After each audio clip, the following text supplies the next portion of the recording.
MC pour la parole. Et je remercie aussi l'organisation UKES que j'ai connue depuis 2013. Mais malheureusement, j'ai perdu les notions d'anglais, faute de Mbota, parce que là-bas, je n'ai pas d'amis, je vais dialoguer avec qui.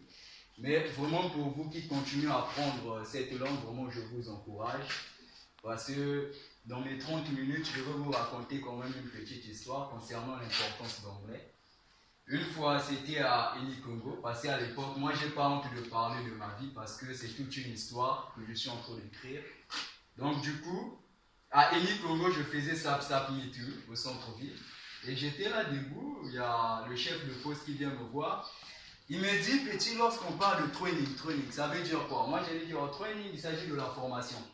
Il me dit qu'il y a un blanc qui est venu entre les agents de sécurité. Vous savez, de nos jours, on est en train de licencier les gens. Donc, les professeurs qui faisaient sécurité, qui savaient parler anglais, on les avait renvoyés. Et du coup, un blanc arrive et il dit, I'm going in the training, quickly the training. Les gens ne comprenaient pas. Et il y a un gars qui interprète et dit, et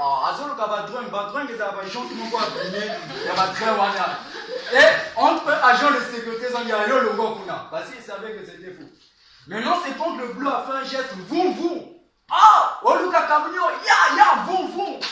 Et c'est là où le monsieur avait eu sa solution. Donc, c'est pas pour vous dire qu'avec l'anglais que vous êtes en train d'apprendre, je vous dis que vous pouvez créer des solutions vis-à-vis, c'est-à-dire des situations qu'on peut rencontrer dans la vie. C'est comme là, c'était une situation, mais il fallait qu'une personne vienne pour déceler ça plus tôt. Alors, du coup, sur l'anglais toujours, nous allons parler, en résumé, nous allons faire une petite conférence en fait sur le business. Parce que vous savez, mon professeur disait toujours, ça c'est lui qui disait, lui aussi il a appris ça de quelqu'un.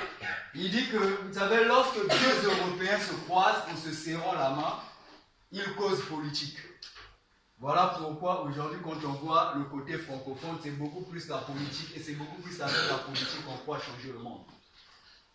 Lorsque deux Africains se croisent en se serrant la main, très souvent ils passent beaucoup du temps à rire. Mais quand on parle du rire là, on fait allusion à la distraction. Pendant que nous sommes au 21e siècle, les choses sont en train d'avancer. Mais il dit que lorsque deux Américains se croisent en se serrant la main, ils causent un business. Donc voilà pourquoi moi j'avais dit physiologiquement je suis congolais, mais mentalement je veux raisonner comme des Américains. Mais je veux savoir, est-ce qu'il y a des gens qui raisonnent aussi comme des Américains dans la salle? C'est-à-dire des businessmen. Parce que c'est passé en fait, on voulait amener un projecteur, mais c'est juste le câble et puis faute de temps aussi. Donc du coup, sinon je vous dis qu'aux États-Unis, je ne sais pas s'il y a quelqu'un qui a 18 ans dans la salle, 13 ans, mais il y a une petite fille, je vous dis, à 13 ans, il a déjà son entreprise. Il y a des jeunes à l'âge de 18 ans. Et chaque année aux États-Unis, on célèbre en fait une fête des petits enfants qui entreprennent dans la vie. On les appelle les kids entrepreneurs, voilà. Les kids entrepreneurs. Mais on va dire, oh, mais la bête dans le Congo fini qui existait. Et oui, si ça n'existe pas, c'est toi et moi qui dois donner l'existence à ces choses-là. Vrai ou faux? Ouais. Mais pour donner l'existence, il faut découvrir les opportunités. Donc là, je suis là tout